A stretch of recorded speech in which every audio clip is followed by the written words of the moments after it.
Well, joining me now to talk about why she took to Twitter to share her experience the night of the vote on the back to work legislation is Senator Paula Simons. Good to see you. Thank you very much, Peter. Thanks for being here. Senators don't typically live tweet Senate proceedings. You did. Why did you do it? Well, I've just finished 23 years as a journalist, and about the last 10 of them I've been extremely active on Twitter. And so when I came into the House initially on Saturday, when we were still hearing testimony from Canada Post and Cup W, I thought, well, a lot of people are interested in this and not many people understand how the Senate works. So I started live tweeting their testimony. And, you know, some people have said to me, how can you concentrate when you do that? Well, I find after years as a journalist, I concentrate better when I'm tweeting because I'm thinking about what people are saying, I'm distilling it. It really helps me to focus. And then when I came back in on Monday, it was clear from the reaction to Saturday's tweets that a lot of people really did not understand what we were doing or why or how. And so I decided that on Monday I would give people as much context as they could handle about what was going on in the chamber. Right, so you're still a journalist. You're still a journalist. I mean, I was a journalist for 30 years. I've been a senator for, 7 weeks? Exactly, yeah. Not even. So what was the response? The response was remarkable. People were extremely engaged. First of all, I think people were quite curious because, of course, this was a matter of pressing public interest. Everybody's concerned about whether or not they're going to get their Christmas mail. Everybody's concerned about, the conditions of their friends and relatives who might work for the post office. So there was a tremendous amount of public interest to start with. And I found that as the tweets went on, they gained and gained in volume. So I had thousands of people following along and reacting. I've been on Twitter a long time. It's rare that you get such a positive response to anything that you post on Twitter, but really I can count on one hand the number of snarky comments. People were sincerely interested, and from all across the political spectrum. What was the reaction from your colleagues in the Senate?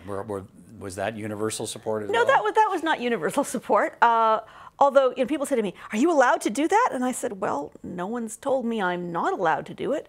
Senate proceedings are public. We'll be on television on CPAC starting in the new year, but right now there's just an audio feed. And even if you can watch on television, I mean, that debate went on from 2 o'clock till 9 o'clock by the time we had royal assent. So nobody except a masochist is going to watch 7 hours of a Senate debate. So I really thought that I could distill things for people. Most of my Senate colleagues, some have been really positive. Some have cautioned me, from kindly concern. And some just generally seem bemused. So, there were a couple of snarky comments, but really overwhelmingly positive again. I want to pick up on one of the tweets. You tweeted that, quote, "I'm realizing just how much mystery there is around this chamber, especially now that it's playing by different rules." You're new to the Senate. I am new to the Senate. And you're still learning the ropes. So, how misunderstood do you think the Senate is?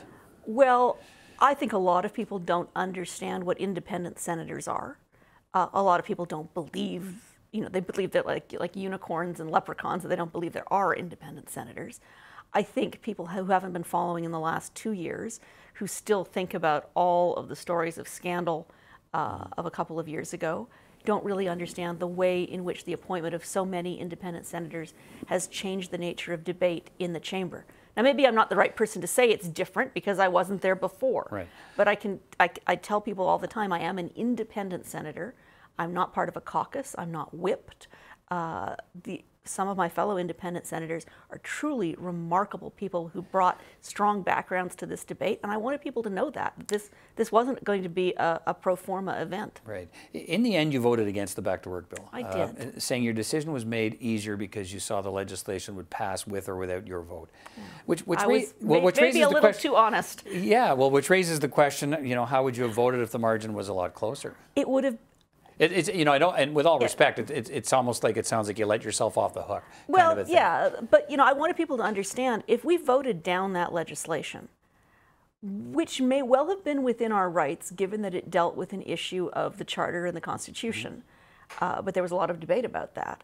We could have provoked a constitutional crisis, right? You can't have a Senate, even one full of independent senators, chopping down government legislation willy-nilly. Had I been the deciding vote, it would have been very difficult to know that whether or not that strike ended or not was on my shoulders. What I meant to say was that, you know, in the chamber, the ayes stand up first, and once the ayes all stood up, and I didn't stand. Yeah. So I mean, I guess you realized what place your vote occupied at that point. Yeah. You know, I mean, I didn't stand up when they said ayes. So I mean, I guess at that point, I had voted. But when I realized that that people had spoken their piece, that we'd had a really excellent debate, that people who had grave misgivings about the bill had found themselves heard, then I knew I could stand up and signal my own discomfort with the bill without, you know, without imperiling the nature of Canadian democracy, which is not the way I wanted to start my time in the Senate. So should we expect you to keep doing that? Tweeting? Do you feel now that based on that experience, do you think you're now performing an important public service?